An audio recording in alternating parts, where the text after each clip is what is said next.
We grew in 2019 from 4 million to 7 million. One of the most unconventional voices in the roofing industry right now. I started my roofing company on a $15,000 credit. Instead of playing by the same rules, she disrupted them. At the beginning, I didn't understand the consistency of content, This conversation will change the way you think about growth. which is why so many roofing contractors go out of business.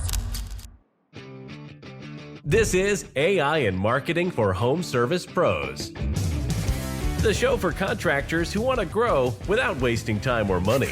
If you're in roofing, HVAC, plumbing, or any home service business, we break down how AI and modern marketing can help you book more jobs, close more leads, and build a business that runs without babysitting every task.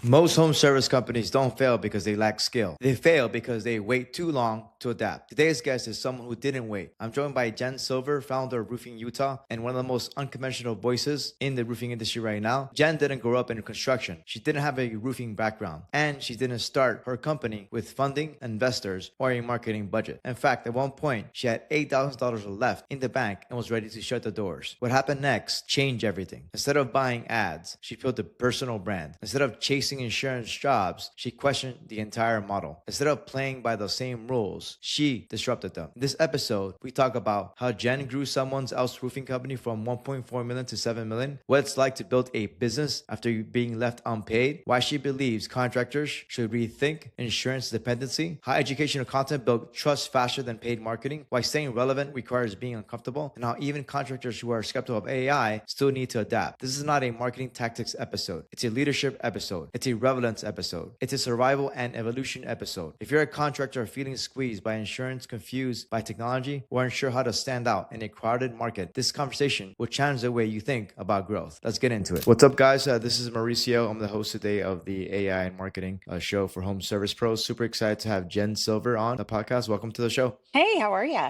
I appreciate you having me. I'm excited to talk to you. Had a great conversation. I think you have an amazing story. I think it can help a lot of contractors really understand branding and marketing. It's going to help them understand how to grow. So we'll get into it. We talked last time, and you mentioned that you didn't come from a roofing background. You don't have a construction experience from the beginning. But what led you to the industry in the first place? Yeah, so I became a single mom in 2016. And when you have little kids, they oftentimes get sick. And I knew that was going to happen. And I needed a career that would have flexibility, but not make me look unreliable. Outside sales makes sense, right? I think most outside salespeople love the job because of the flexibility, but it is commission based typically, which is a little bit scary as I'm a single mom. So I had to think about what industry made sense. What was a stable industry? And construction is stable. So I decided to take up a job bartending at a local country club so I could meet some contractors because I realized I didn't know anything about construction, but I am really smart. And got hired at SRS, learned all about the front desk, and moved on from there. You worked for SRS. Is that the distributing company, or you work for the? I did. You worked for a distributing company first. Okay, got you. And that's how I learned components and how roofing worked. And I met a lot of roofing Got it, got it. contractors. And then you talked about you actually worked in the roofing industry for a little bit for another company, right? Before you started your own, and you had some experience. Talk about that, how that happened, because I think you had experience. You helped grew that. You were very important in growing that business. How did you grow that business? So I started there. They were at about 1.4, and I told them we were going to finish the year at 4 million, and they laughed because that never happens, right? For them, anyways. And we did. I grew a sales team. We started actually door knocking because it's one of the cheapest ways to market. Um, we did have a storm that year, which did help. We grew in 2019 from 4 million to 7 million. I became the general manager and led the way through that. Unfortunately, the owner went through a nasty divorce and lost the business. When we found out that was all going on, we had $750,000 in booked business. And it was my name, I felt like, that was on that business, right? It was, even though it wasn't my responsibility per se, I felt accountable. I talked to my sales team. I ended up getting a credit card in the mail because I had bought a car. And I started my roofing company on a $15,000 credit. You had to book jobs from the other business that you're still responsible for. Like how were you? Did you have to order materials for these businesses? Did you have to take out a loan? How did that process work? No, I didn't take out a loan. He did give me a little bit of deposit up front, and I used the credit card. I never robbed Peter to pay Paul. I was very conscientious about that. Never got dealer credit. Didn't do anything like that at the very beginning. Then, as time started to progress and we started to grow, we obviously have enough money coming in to pay as it goes. And I told him that he could pay me the rest of the balance, which was about 250 grand, as soon as he had it. And January of 21, he called and said he was never going to have it. I'll be honest, I stayed in bed for a week almost. I was very depressed. I had $8,000 left in my business checking account, and it was February now, and that's winter here. I had a team of 7 people to support, and I knew that I couldn't make payroll. I called them all over to the house, and we went through stuff, and I was really honest, and I said, I think the best thing to do is to give all of you guys $1,000, and let me help you find a job. And we did our best, but nobody can make it through a $250,000 loss their first year. So my sales manager ended up standing up. He goes, well, we knew this was going on, and we've talked about it, and you 2 single moms take paychecks, but us guys are going to work for free. Just don't quit. I realized my team believed in me more and what we were doing than I did, and that's not okay as a leader. I pulled myself out of my little funk. We divided and conquered. We did end up getting second round of PPP loans, which helped, and we grew. The only budget we had nothing for was marketing and branding. So, as much as I hate social media, right, and I am challenged by some of the ways that technologies has developed over time, and AI, right? I'm older and it's different. And so I rebel sometimes, even though I know I don't have a choice. So on social media, I knew it was a great tool. I just didn't know how to use it yet. I sent out 400 friend requests to people that I thought others might ask them about contractors or roofing or something along those lines, contacts, networking. I must have hit some Facebook algorithms. I didn't really understand those things at the time, but I started to get 100 to 200 friend requests a day. And they were all the same type of people. Like, it was a very clean category. And I filtered them as well. I didn't accept anybody that didn't fall inside of that. So my audience grew appropriately with who I was, if that makes sense. From there, I was asked to speak at the IRE on generating an additional stream of revenue. At that time, I was thinking about doing solar. And so that's what I thought they were going to have me talk about. So I get down there and we're on the panel, we're getting ready to go. And I am like, okay, so this is what I'm going over. And they're like, oh no, you're going over how your personal brand has changed the revenue and brought an additional stream of revenue. And I'm like, what's a personal brand? I genuinely didn't know what I was doing. And they kind of explained it to me, and I was like, oh, yeah, all the videos I made about content for education on roofing and, calling myself the roofing mom. And I did that to disconnect. So it didn't feel like I was always selling, because that really wasn't my intention. And things just kind of blew up from there.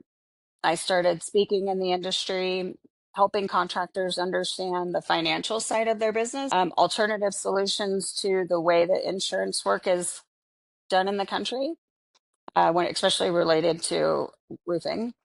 And I launched a product. So it has been an incredible 4 to 5 years since I've discovered what a personal brand was. Our roofing company is amazing. We haven't paid for marketing other than like business cards, because a lot of people don't consider business cards, yard signs, those things marketing.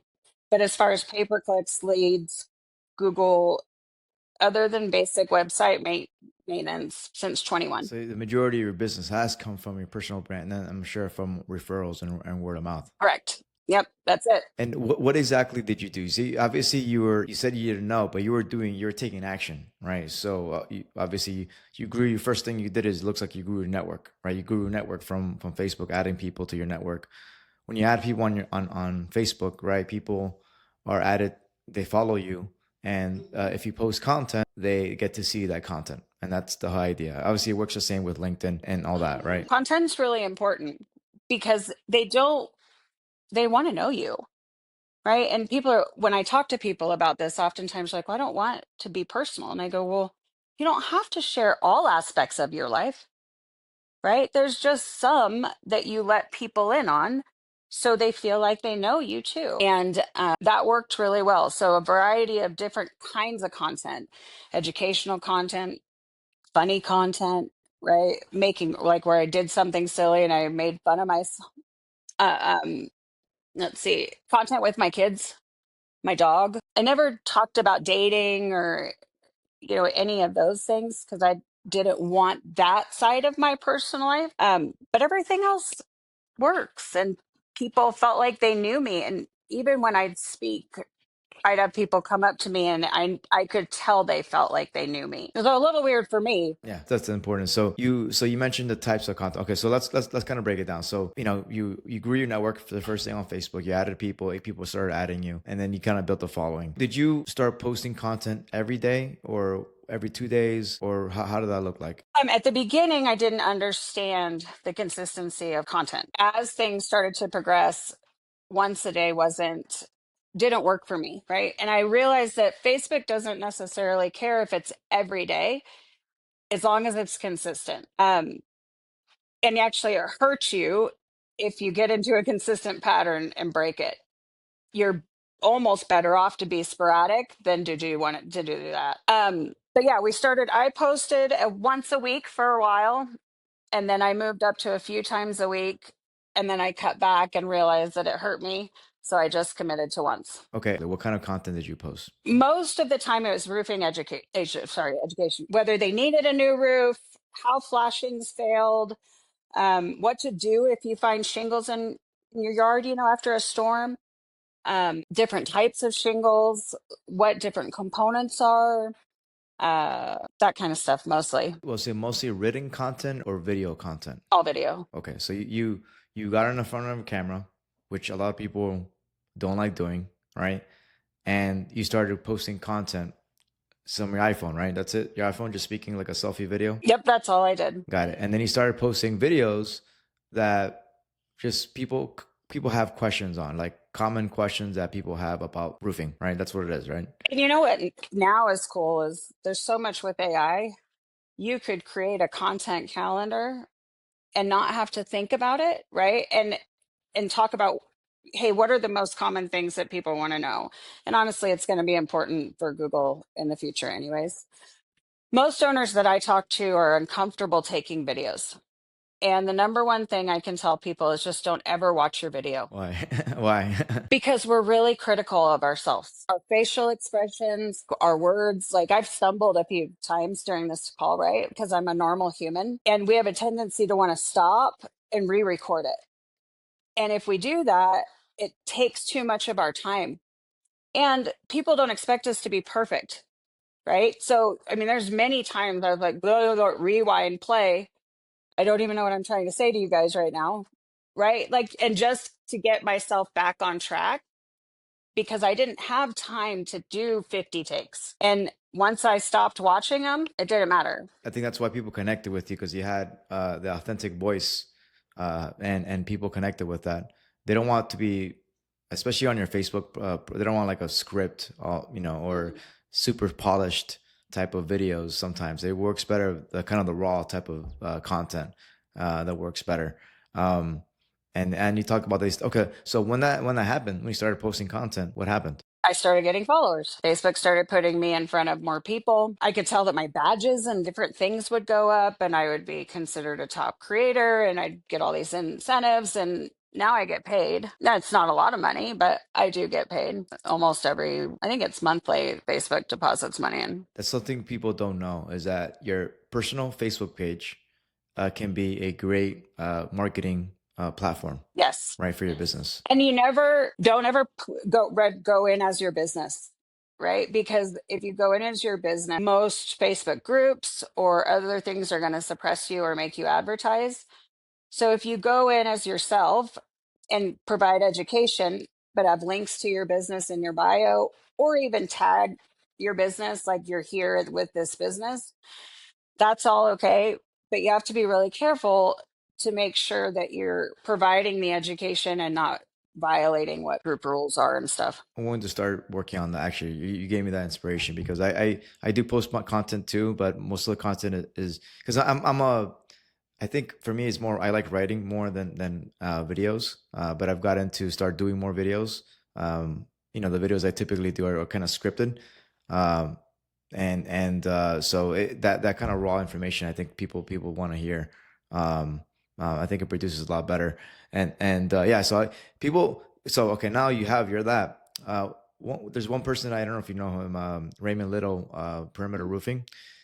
He he did that too as well. And one thing he did, I don't know if you guys did the same thing, but he had his sales reps start doing that as well. And his sales reps, they would start posting content on their own personal page, right? And they would basically a good example was every time they completed a roofing project, they would kind of take a picture of the homeowner, right? Like a regular selfie picture, and they would actually do a video of the actual job being completed, like before and after, and they would have the owner, homeowner, they would actually have them share it on their own personal page. So the homeowner shares to their network. It kind of creates a viral effect. The neighbors start seeing that content and start reaching out to the roofer because, hey, this is content I can see, right? You did my neighbor's house. I'm jealous. Let me talk to the roofer. They did a great job and reach out to you. Is that kind of how it worked for you guys too as well, or similar to that? No, the sales team didn't really do that. I don't know why, if we didn't think about it or if it was something they didn't want to do. It just wasn't something that we talked about. I have had people ask me about that before. And if you have a great culture, you have no risk. But if you know that you don't, and that there's a chance that these people are going to take the brand that you're building with them and leave, you have to be cognizant of that too. And you did it out of necessity, right? Talk about that. Talk about the why you did it because there's for you it's like no, it was like no going back. It was basically burning the ships, and you had to figure out something like that. Kind of gave you the push. Talk about that. Well, when you have no money, right, but a team that's genuinely willing to work for free, who does that? You can't not move forward. At least I couldn't. I couldn't let them down. I was uncomfortable. I was outside of my comfort zone for a long time, but were they. They had to have been. And you just do it. Just like anything else in life, all it takes is starting to move forward and not quitting. That's what most people do is they just quit. They don't look for a different way to do it or not watch their videos, right? Instead of it taking too many hours. So you were uncomfortable, Very. but you still did it anyway. Yes. That's the thing that I think for me, like I've had issues. So for example, like if I client, one of the things that to be successful with any, for example, any Facebook campaign, one of the things that we help them is understand, hey, if you create video content like you had and run ads with it where more people can see it, that would work really well. And the issue is that a lot of these guys do not take that step. They're afraid of creating that content for whatever reason, and then they want the Facebook campaign. But if you have that video content like that, that's going to help you with the content. So it's getting out of your comfort zone, right? Getting out of your comfort zone, right? Well, and I think they're going to be forced, right? If Google is genuinely moving toward authority rankings going through videos and blogs and linking to direct search phrases, right? They're going to have to start making videos. They're going to have to start making content or they're not going to stay relevant. And that's what kind of talking about earlier is a lot of the people in roofing or in construction are older because there was a period of time where it was disgraceful to not go to college, right? And we have a gap in that employment range or whatever we're going to call. They're coming back. I can see them, but it's going to take us a little bit of time. And I'm afraid that our injury will, or not our industry, will age out before that happens because of their unwillingness to adapt. Yeah, I mean, I experience the same thing with a lot of contractors that we work with. It's that willingness to adapt because they've been successful. It's like teaching an old new dog new tricks. It's they don't want to change and embrace that change. Typically, the younger demographics, like you said, in the construction space, in the home services space, do embrace that change. But it's also like you said it yourself last time we spoke, is that fear factor with technology, too, is that fear, and overcoming that. But at the end of the day, everybody has an iPhone now. It's like it's not like really It's like, not as scary yeah, as I thought it was. yeah. Since our initial conversation, I actually got into Chat GPT and started to work on some things, and I wrote a repair and maintenance program. And honestly, it was a really nice experience. I didn't have to type. We talked back and forth. It's my work, it's my thoughts, right? They just helped me formulate it in a clean manner that I didn't have to go back and clean it up. Yeah, and something that I recommend. I actually, when I for you, I've been using AI for like 3 years now since they came out, and I only recently started talking to it, which is much more effective. I realize much faster to speak to it, because it's like, instead of writing it, you speak to it much faster. You get your thoughts down, and it just works as a tool. It's a tool, guys. That's all it is. It's a tool. It's a tool, guys. It's not replacing human thinking yet, right? We're not quite there. Our kids, maybe, I hate that they can just go in there and get any answer without having to put any creative thought into it. But it is how they grew up. It's their generation. It doesn't mean it's wrong because it's different. We just have to get used to it. Exactly, exactly. So you started posting content, and then you had people reach out to you and just want to do business for you, like, for you. I'm with you. I'm sorry, like they wanted to do more business with you. We were getting tagged in posts for people looking for roofers that I didn't even know the people that suggested us In Utah, in the Utah area. in the Utah. Yeah. And it came from building trust. So people would watch my content and understand that I knew what I was talking about and didn't have a problem referring me, even though they didn't know me. You were getting referrals without even actually doing the work. So most obviously, some people refer people all the time, and you think they have to be a customer. Yeah, and your customers can be your best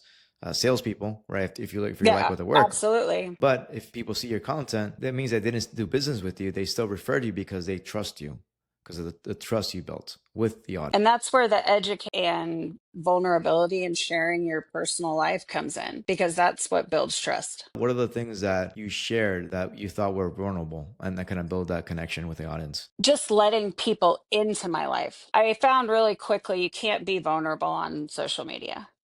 Facebook doesn't like it and they suppress it, because I tested different content at the very beginning.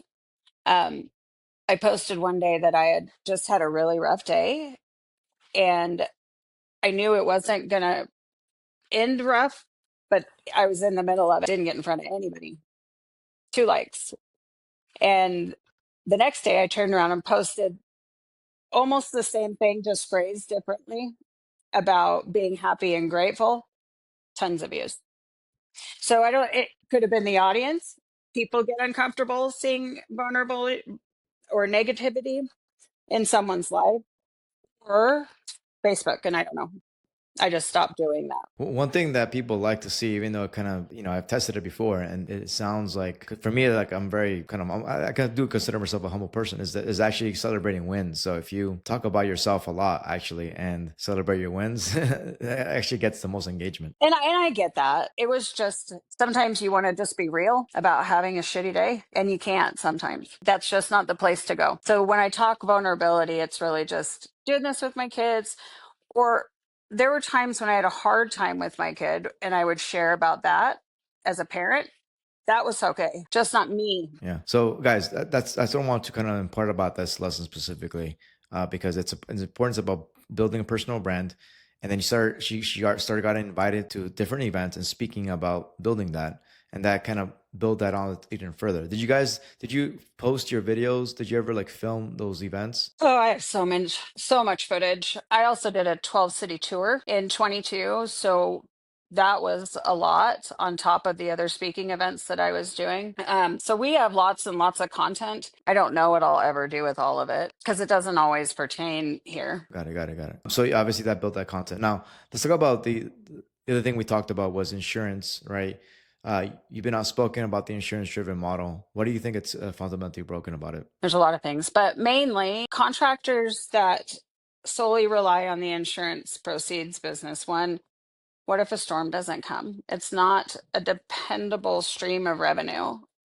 Secondly, most of them use the program Exactimate and don't truly understand what their margins are, which is why so many roofing contractors go out of business. Or you hear about the guys that took the deposit and ran away because they got so far behind because they don't really understand what their cost of goods are. They're looking at it like this is okay per square, but not really accommodating for everything. I also think that consumers need to learn to advocate for themselves. They're signing policy because they don't know any different. Most people understand their car insurance, they understand their medical insurance, but their homeowner's insurance, they usually don't even know who their insurer is because it's paid through their escrow. That doesn't help this get better, right? Nobody can hold carriers accountable or contractors accountable because who we need there is consumers and they don't know. I mean, here, this is a great one. You know how much you would get if your house burned down today? I actually don't know. Nobody does. And that should be foremost, right? You know what your deductible is or your out of pocket. You know what your car is going to be worth. But your house burns down and nobody knows if they're covered. That's a problem because most people aren't. They're barely covered to cover the mortgage, not to rebuild. So what are they going to do after that? My mission to get people back in their lanes has nothing to do with seeing contractors as bad or companies as bad. It's we can't keep doing this to consumers. Too many people lose everything or can't afford insurance. It's being more of a consumer advocate. Those we all are consumers, and that's how I look at those things. I got custody of my 13-year-old about a year ago, and so I pretty much completely stopped traveling 2 years ago as that started, and started working on a different way that I could help and support because this is going to take time. It's going to take time for people to start to save. Um, it's going to take time for policies to change and laws and all of those things. So in the short term, I came up with a solution for people who have minor damage or don't have money for a new roof and need a bridge. And that's the main thing that I'm focused on right now, other than my roofing company. And we'll talk about that. It's kind of a solution about kind of creating solving the problem that a lot of homeowners face, right? And without actually having a full replacement. It's being the same thing you said, being a consumer advocate. I don't know if you would agree with me about this, but I think a lot of roofers, they would rather just sell the full replacement, even though sometimes the homeowner doesn't really need it, right? They don't need it. Not every roof needs to be replaced. It just doesn't. And it is complicated sometimes when they don't, right? If they have different repairs or things that roofing salespeople don't always understand. They're good at door knocking. Oftentimes they're good at putting together a roofing package, but understanding what really goes into that and how to break it down, they don't. So they just tell people they need a new roof and give them a bid for that. And if they don't typically they don't even call back. Yeah, they don't even call back. That's what we. Okay, good. Okay, good. You're the only one that even got back with us. And I was like, did you say you needed a repair? And they're like, yeah. Got it. Got it. A lot of times too, there's a comment that you mentioned earlier is undercharging, right? Undercharging for your actual services. That's basically because they don't understand the numbers. And I think that I talked to one of our clients, and been around for like 30 years, so they kind of know the industry very well. And one of the biggest things he said is about a lot of contractors undercharge for their services. So they undercharge for their services considerably, and that gets them in trouble when they're ordering materials and they're really far behind in cash. How do you think they can overcome that? Depends on how far behind they are. I've helped a lot of guys that have gotten in that situation and helped them pull out. There's some I couldn't because they were just too buried. You have to stop when it starts and not keep going and letting it keep build, right? And figure out how to cover that particular job so that you stop robbing from Peter to pay Paul. Whether you have to get a line of credit and slowly pay that back, like I did. I put mine on a personal credit card at the beginning, right, to make sure that those things didn't happen. But once you're too far down the rabbit hole, if you don't have cash or another storm doesn't come and you can't increase your pricing or whatever, you're probably not going to be able to recover. And a lot of these people, what they do is they'll settle on these claims with insurance companies for low amounts when they're in a cash tight situation. And then going down the road, they never can catch up from that because they keep just trying to settle. And that's why I think Xactimate is such a bad program for contractors.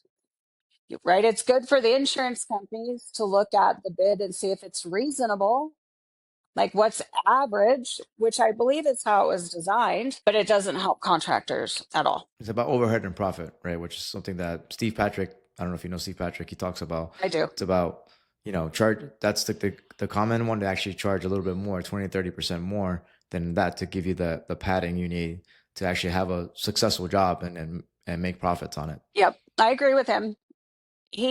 But most companies won't pay overhead and profit. And that's what contractors will try to wait for it, but it doesn't work because they just won't. And then they settle and they get behind. And that leads to the other thing is that the issue is that when you undercharge for your services, you leave very little room for marketing expenses. And you should if you plan it correctly, you should have a budget in mind for the year, right? So if you have, let's say, like, typical roofing budget, what people recommend is 5%.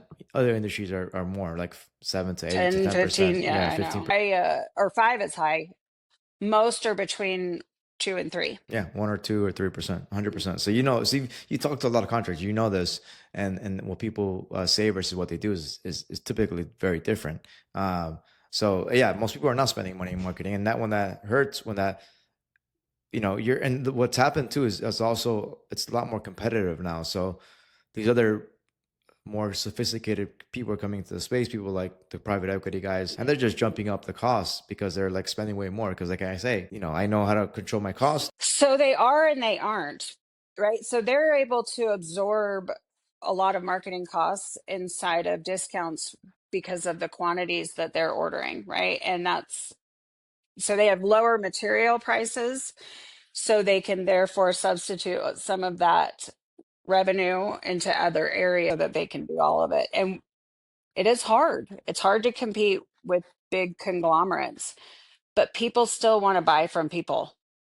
And that's why the personal brand is so important for the small businesses. That is a big inherent advantage when you have a lot of companies under your umbrella. You can lower the pricing of your materials, which gives you a big competitive advantage because you can charge the same amount or even reinvest some of that money into like marketing and other channels. But you're right, like having that personal brand is the way to overcome that. It's a way to overcome that, but it's also it's not super expensive. It just takes time. Right. It's free. You just have to do it. Yeah, exactly. And that's the thing. So just make sure to just keeping consistent with content.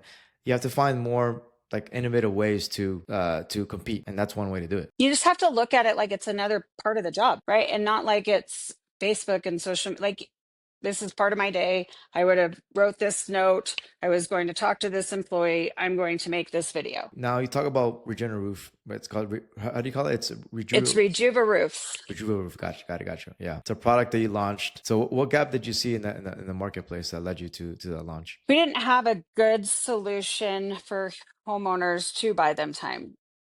There obviously are other rejuvenators out there, Roof Max, Go Nano, Ugly Roof. There's quite a few. What I thought was missing, one, was free market.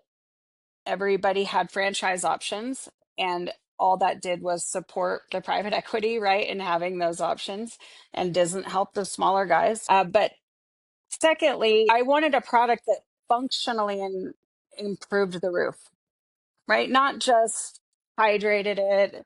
And granule retention does functionally improve the roof, but I wanted more than that.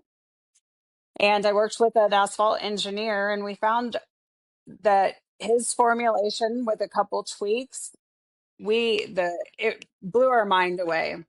It activates the tar strip, it spreads out hail divots, thermal cracking. It will reseal the shingles from wind damage or lifting or just normal seals breaking. It makes brittle shingles repairable. And our certified applicators offer a 10-year warranty. Typically, how much does you charge the homeowner for these services? The cost, okay, for a contractor is about $50 a square or 50 cents a square feet. We charge around $1. So what market are you in again? Florida. Okay, so in Florida, we're in Florida. South Florida, Miami. So roofing out there, I believe, is $600 to $800 a square for a shingle roof, depending on exactly where it is down there. Your cost would be the same, right? It doesn't cost any more because the pricing is standard. There is no tiered pricing or, oh, the private equities are going to get more. If they order in different quantities that don't require packaging, right, like a 5-gallon bucket, then anybody has the option to do that. But you're looking at an eighth of the cost or a seventh of the cost with a 10-year warranty. Now, we still can't protect against hurricanes and tornado and those things, right? But that's why you have homeowners insurance. This is here for the wear and tear and just to buy you time in case those things don't come through, because we can't rely. And why do you believe that, selling these programs helps homeowners instead of just, why do you believe it helps homeowners more? The shingle rejuvenation? Yeah. Okay. So a lot of people, you're in Florida, it's great, who has homeowners insurance anymore that works the way they want it to work. Oklahoma has wind and hail exclusions. Texas has 2% deductibles of the entire property value, which oftentimes the deductibles more than the roof. So what do we do for these homeowners and consumers that don't have the coverage that they need or haven't saved because they didn't realize their policy switched? They went to an automatic ACV policy because for whatever reason, insurance contracts are like one of the only ones out there that I can even think of that you can send somebody a letter and say, I'm changing our terms, and you don't have to sign for it. So most people don't know because they don't know who their carrier is. Looks like junk mail. If we can structurally go from one that's not sealed and help people and reseal their roof and give them 10 years of warranty, there isn't anything bad in it for homeowners. So you believe that this is basically like, it's just like I said before, you're being a consumer advocate. That's the bottom line. Right? So you're being a consumer advocate. You're giving homeowners more affordable option that can basically or solve their problem. And it solves some of the crisis with insurance carriers too, right? When shingles are too brittle and roofing contractors say they can't repair them, now they can. That will help with what the carriers are spending in expenses. And hopefully we can get to a place in the next 5 to 6 years where those premiums start to level out and people can afford it to have homeowners insurance again. So let's talk about this. So to finish off, you started embracing more AI since last time we spoke, right? I told you that it's kind of the tool we used. What have you done and how you use it in your business that has helped you so far? Well, I literally wrote 100-page repair and maintenance program with monthly reoccurring revenue. I launched a mastermind, which we are meeting at the end of the month. And we are going to roll this out in 10 different cities all over the country and start to see what works in different markets and what doesn't work in different markets, helping people save money towards whether it's a rejuvenation or it's a re-roof, coupled with small services, I think is something that companies need to consider embracing because you're going to build long-term customers. You may not get a lot of replacements right now, but you are building your business in the future with monthly recurring revenue coming in. Nice. If a contractor feels stuck, overwhelmed, or afraid of change, what's the one thing you want them to remember from this episode? What's your purpose, right? Like for me, anytime I get uncomfortable, I have to go back to my why. And your why always has to be bigger than you. You'll quit on yourself. You won't. You're less likely to quit on other people, and speak about it often. Don't hide what you're trying to do because people around you can support you and help you get it done. And when you're avoiding it and you say, hey, can you just force me to make this content later? People doing those things for you will get you into the habit and you just move past it. Awesome. Jen, where do people find you? Well, you can find me on my Facebook. Actually, all of my social media handles are at Jen Silver Official, except for TikTok, and it is the Roofing Mom. Other than that, you can go to jensilver.co or you can find me at roofingutah.com. Awesome. Jen, thank you for your time. I really appreciate it. I appreciate you. Awesome, Jen. Thanks for listening to AI and Marketing for Home Service Pros. If you got value from today's episode, do us a favor. Follow the show, share it with a contractor friend, and leave a quick review. Want help using AI or smarter marketing to grow your business? Head to contractormarketingpros.net and book your free strategy call.